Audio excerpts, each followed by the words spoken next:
and welcome again to another lesson here on diatonic chord voicings. I don't know how many chords there are. I don't know if you can count them. There's probably an infinite number of possibilities, but there's a lot just within nested inside the major scale, and that's what I'm looking at here is chords you can find that are easily identifiable nested in the major scale. And I'm not going to go into a lot of theory right now. I will have a theory book coming out that'll guide you through this in more detail if you need it. But what I'm going to do here is I'm going to start off with the key of F, and I'm going to start making an F major 7 chord here. And you have the paperwork there in front of you from the lesson.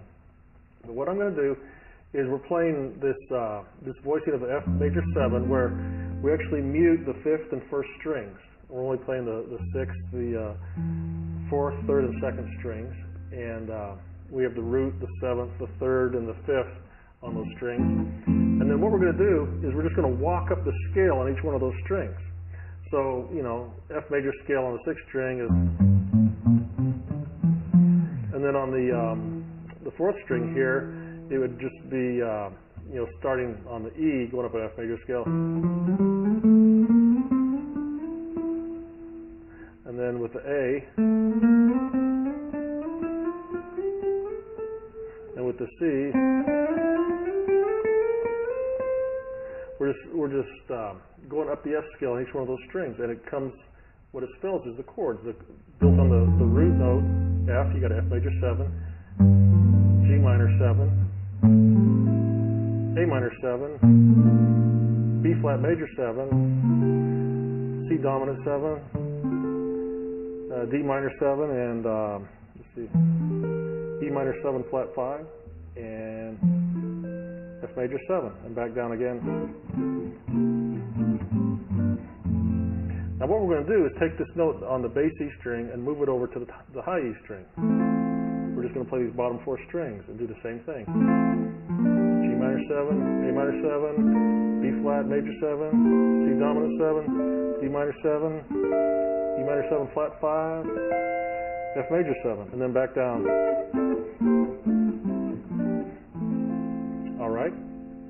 Now if we went back over here to the F major 7 we started with, and we move it down a set of strings to the 5th, 3rd, 2nd, and 1st strings, we got to, because of the tuning of the guitar, we got to raise that 2nd string up a fret here.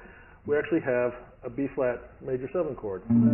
So now we're in the key of B flat, and we're going to do the same thing. We're going to go up the strings, the B flat scale, and see what chords that gives us. Got a B flat major 7, C minor 7, D minor 7, E flat major 7, F dominant 7, a little bit of stretch on this one, to a G minor 7, to a A minor 7 flat 5, to B flat major 7 up there, and then back down.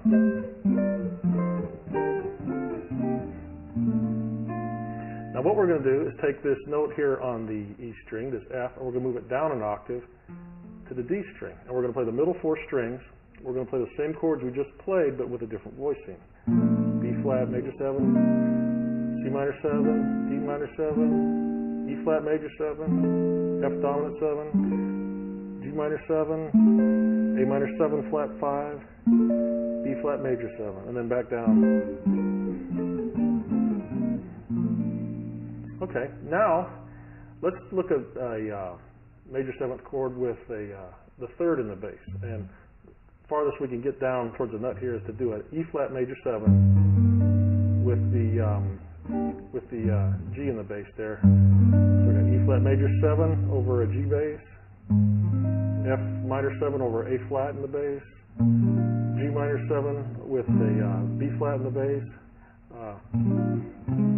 Here we got a flat major 7 with a C in the bass, a B flat dominant 7 with a D in the bass, and a C minor 7 with an E flat in the bass. This gets talking and playing at the same time. Gets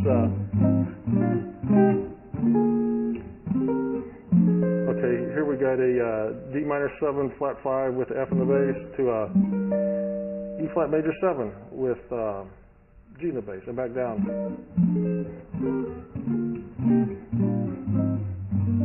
Okay. Now kind of a tongue twister saying all these chords. I'm going to just play the next ones. You have them written out on your sheet, okay? I'm going to take this G, I'm going to move it from this E string down to this E string. And we'll get these diatonic chord voicings in the key of E flat.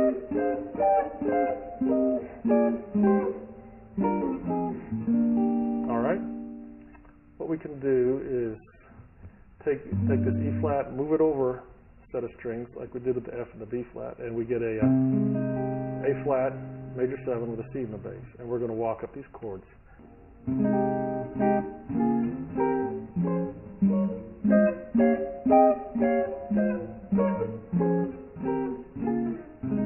Okay. Now what we're going to do is take this G and we're going to move it down an octave over here. And this gets into some stretches here. Nice chord voicing though. This is an A flat major 7 there.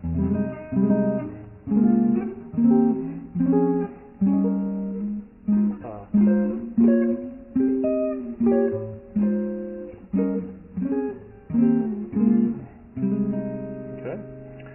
Now we're going to start with the 5th in the bass. We'll use the key of C here. And we'll take a C major 7 with a G in the bass and walk that up the diatonic chords.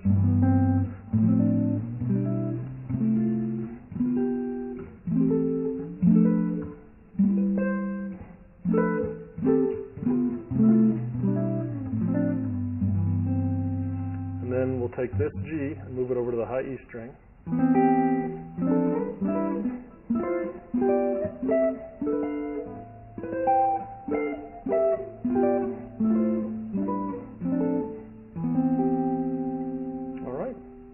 Now we're going to take this C major 7 that we started with there.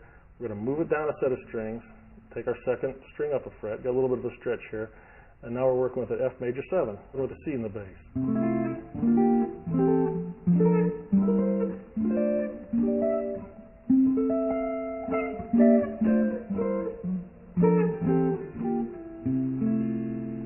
Now we're going to take this F and move it an octave down from the 1st string down to the 4th string. So we're playing the middle 4 strings.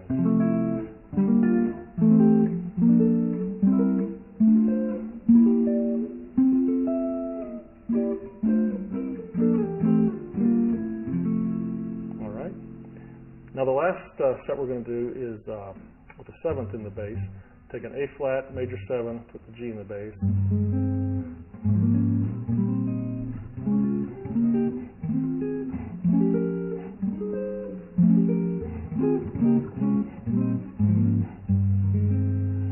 Then let's take this G and move it over to the high E string.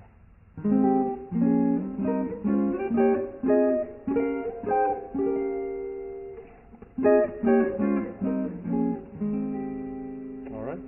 Now let's take this A flat major 7 we started with, move it down a set of strings, raise that B string up a fret. We actually have a C sharp with a B sharp in the bass there. C sharp major 7, B sharp in the bass. Or a D flat major 7 with a D in the bass, whatever you want to, with a C in the bass, whatever you want to call it.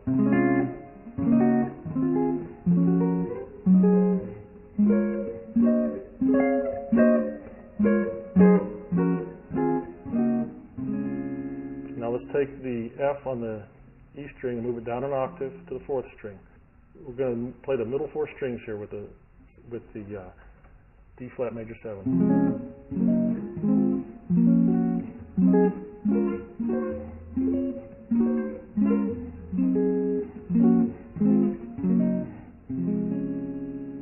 Alrighty.